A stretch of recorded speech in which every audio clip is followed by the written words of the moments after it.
to the end zone. Touchdown! Alabama wins! To me, Alabama and Nick Saban, this is a dynasty. What he's created in Tuscaloosa and the Alabama program that makes them the bar in college football. Hey everybody, welcome back to the channel. It's your boy Kangaroo Black, and it's finally time for me to do some SEC season previews and game prediction. All right, we know the game. The season starts in 71 days. Matter of fact, we got 71 days, 6 hours, 43 minutes, and 20 damn seconds before my Alabama Crimson Tide hit the field. And this season preview and game-by-game prediction will be on my Alabama Crimson Tide. So let's go ahead and get started. First week, September 3rd, we got Utah State. That's a win. Ain't no reason to talk about it or even look into this damn game. That is an easy blowout win for my Alabama Crimson Tide for week 1. So we're going to chalk that up. Week 2, we got Texas and Steve Sarkisian. Texas got 3 guys on their team that was at Alabama. They got one from 2020 who transferred over there matter of fact, he transferred before the season in 2021. And he got 2 that transferred after the 2021 season, and tight end Jaleel Bisley and wide receiver Agiye Hall. Talking about Jaleel Bisley in 2020, he was a great asset to us. He made some big catches for us. He was great. 2021, he had some issues. He didn't get as much playing time as he did in 2021, and Cameron Latu jumped on the scene for us. But Jaleel Bisley, he did catch 3 or 4 touchdowns last season, maybe a little bit more, but he didn't have the kind of production in 2021 that he did in 2020. So, as far as Agiye Hall, he came onto the scene in 2021, had a great A-Day game, had everybody thinking that he was going to be the next great wide receiver at Alabama. But it didn't play out that way. He had issues. So Nick Saban wouldn't put him on the field. And he cried and complained through social media, threatened to leave. Okay, we know he got his chance in the national championship game after Jameson Williams went down, and Agiye Hall, he didn't perform. Like, we expected him to perform. I don't think he performed the way he wanted to. But he transferred. He's going down. He's with Texas. Do I think Texas have the athletes that can compete with the type of athletes that Alabama got? No. I don't think Texas can in no way, shape, or form hang with Alabama for 4 damn quarters. And we all know Steve Sarkisian is not the kind of head coach that Nick Saban is. So I got Alabama beating Texas. All right. So Alabama start off 2-0. Week 3, September 17th, we got ULM, University of Louisiana Monroe. No need in talking about this game. We know that will be another blowout win for my Alabama Crimson Tide. So Alabama will start off 3-0. Very next week, September 24th, we got Vanderbilt. No reason to talk about it. I continue to say, every time Vanderbilt's name come up, they shouldn't be in the SEC. They need to put their ass out, put somebody else in to replace them. But, hey, we did get a transfer from Vanderbilt, Tyler Steen, and I think he's going to be an asset to us, a great asset to help us on our offensive line, because we know how bad our offensive line performed last season. So we'll beat Vanderbilt too. Got to be 4-0. All right. Then we start the damn gauntlet, going through the SEC. October the 1st, we got Arkansas. Sam Pittman. Arkansas went 9-4 overall last year, 4-4 in the conference. The biggest win was against Texas A&M, 20-10. All right. They lost in a very close game to Ole Miss by 1 point, 52-51.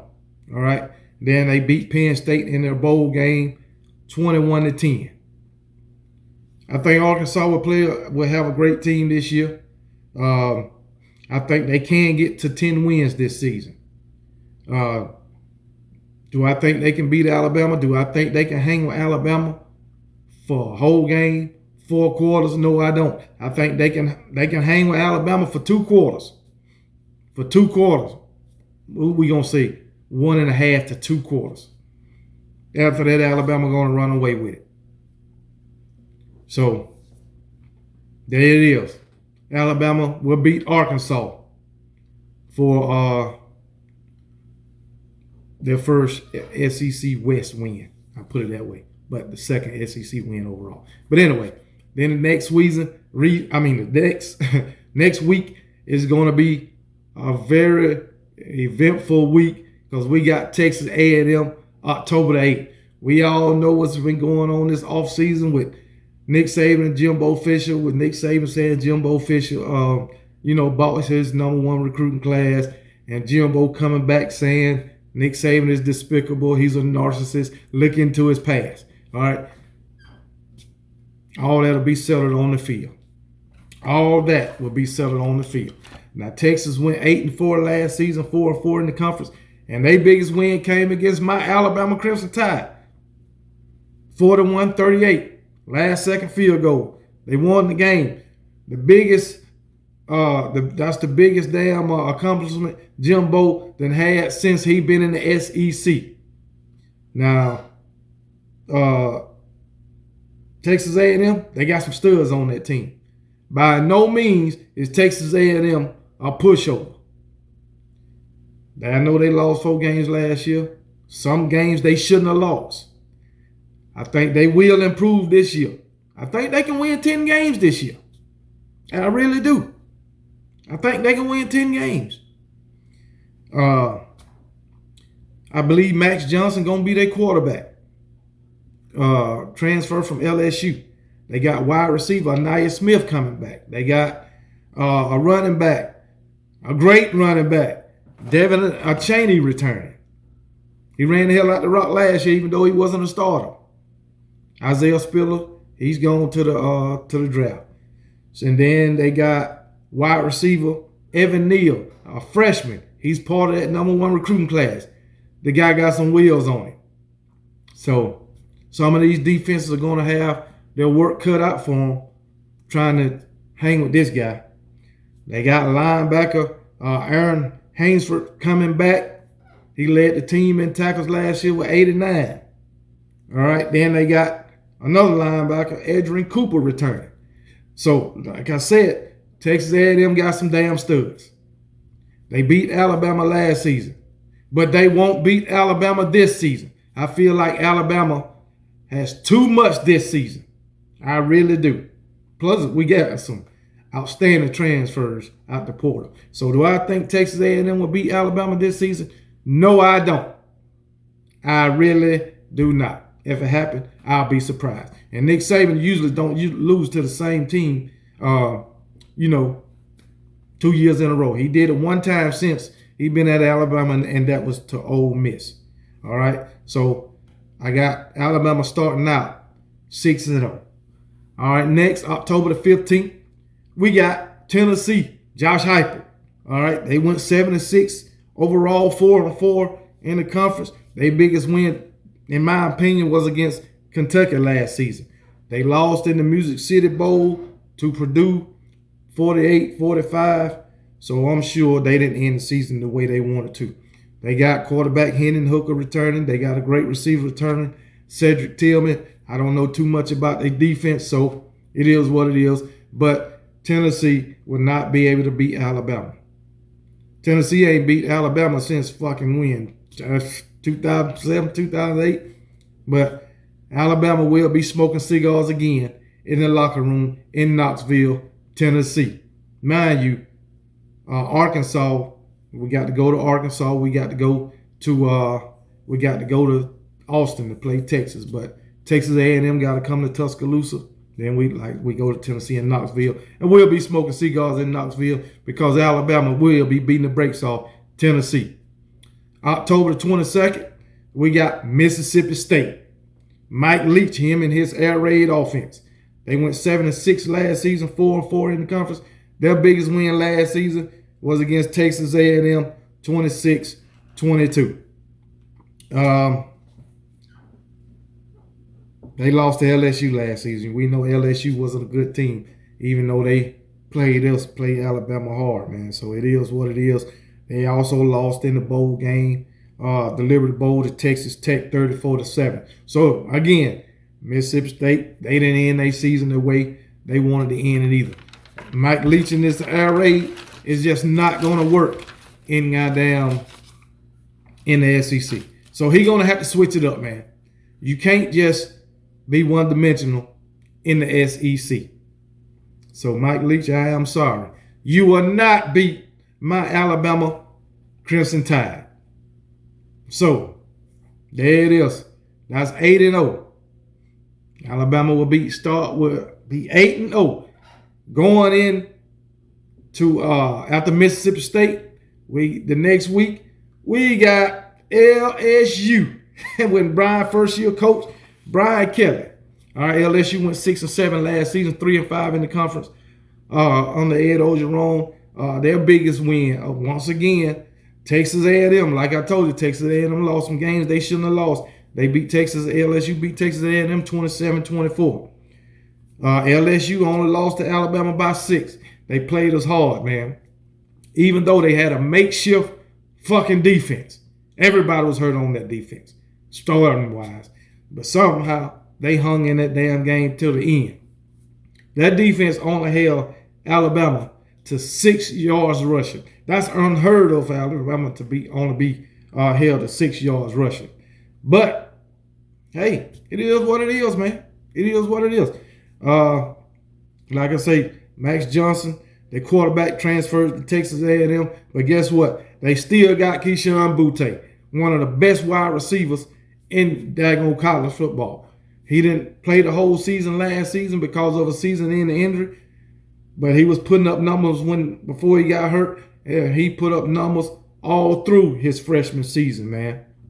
So I think LSU will be much improved with Brian Kelly in his first year. I think they will win more than 6 games. So it is what it is. But last season they did lose their bowl game, the Texas Bowl, to Kansas State 42-20. Now, do I think they would lose that same bowl game against that same team if they had Brian Kelly? No, I don't. I mean, they probably wouldn't have lost with Ed Orgeron if they'd have been healthy. But anyway, that's neither here nor there. Do I think LSU in Brian Kelly's first season will beat my Alabama Crimson Tide and Nick Saban? Hell no, I don't. I don't think it'll be close. Even though we going to Death Valley. We won so many damn games in Death Valley. It's a damn shame. We won. Matter of fact, we beat LSU 7 times in a row before they got us in 2019. And it's just to start it all over again. But anyway, it is what it is. Alabama will beat LSU and be 9-0. After that, November 12th, we got Ole Miss and Lane Kiffin. Lane Kiffin and them Rebels went 10-3 overall last season, 6-2 in the conference. Their biggest win was again against Texas A&M, 29-19. Who would be Ole Miss quarterback? We don't know yet. Jackson Dart, he's getting a lot of praise. Then you got Luke Altmaier. He came in for Matt Corral last season when Matt Corral went down in the bowl game, in the Sugar Bowl against Baylor. They lost the Sugar Bowl 21-7. So once again, they didn't end the season the way they wanted to end either. But we know Lane Kiffin will be back. Now we know Matt Corral is gone now. He was a great fucking quarterback, man. He was a great quarterback. Arms and legs. But he's gone now. So Lane Kiffin got somebody going to work with somebody new. And we all know Lane Kiffin, he's going to coach to his quarterback's ability and make him look great. But can Ole Miss beat Alabama this season? Like Lane Kiffin said, you better get your popcorn ready, because they'll be taking the same ass whooping that my Crimson Tide put on their ass last season. So hell no, Ole Miss will not beat my Alabama Crimson Tide. Alabama will be the 10th win in a row for my Alabama Crimson Tide. They'll start out 10-0. All right? It is what it is, man. I've been telling y'all this, man. All right? November 19th, we got Austin Peay. Ain't no reason to talk about that, because we all know what Alabama gonna do to them. Shit, we don't even need to play our damn starters for that shit. So we'll get them a few reps, put them on the damn bench, because that's a no-brainer. We'll beat the hell out of Austin Peay. Last game of the season, Iron Bowl, November 26th, against the mighty Auburn Tigers. And Brian Harsin, second-year coach. Last season, he went 6-7. Auburn went 6-7 overall. 3-5 in the conference. The biggest win was against Ole Miss. I don't know how the hell Ole Miss and beat them, but oh well. But Auburn, they only lost to Alabama by 2 points. They held Alabama out the end zone until the last minute of the damn game, even though they was a terrible fucking team. That was sad. But anyway, they only lost by 2 points and took Alabama into 4 damn overtimes. That was awesome, man. They got Tank Bigsby returning, Jaquez Hunter returning, quarterback TJ Finley returning, and they got transfer quarterback Zach Calzada from Texas A&M. Now they're gonna have they're having a quarterback battle between them two guys. I think Zach Calzada will be the best choice. But anyway, they lost to Houston in the Birmingham Bowl last season, 17-13. So Brian Harsin in the second year, can he beat Alabama? Hell no. We will continue to beat down of Auburn in the Iron Bowl, and we'll go 12-0. So there you have it. I already told y'all. We'll go 12-0, go on to the SEC championship against who? Nobody knows. But I got Alabama going 12-0 regular season in 2022. If you have any issues with it, let me know in the comment section, and I will make sure I respond to your comment. Because Alabama, we lost in the national championship last season. So we coming back, and we coming with a damn vengeance. You can believe that. Like I say, we got some excellent players out the transfer portal. Jahmyr Gibbs from Georgia Tech. You better believe it. Eli Ricks from LSU, they best damn corner. Tyler Steen from Vanderbilt, offensive lineman. Tyler Harrell from Louisville. That guy's so damn fast, it's a damn shame. And we got Jermaine Burton from Georgia, one of their best damn receivers. So we got some superstars out the damn portal. So y'all better get ready.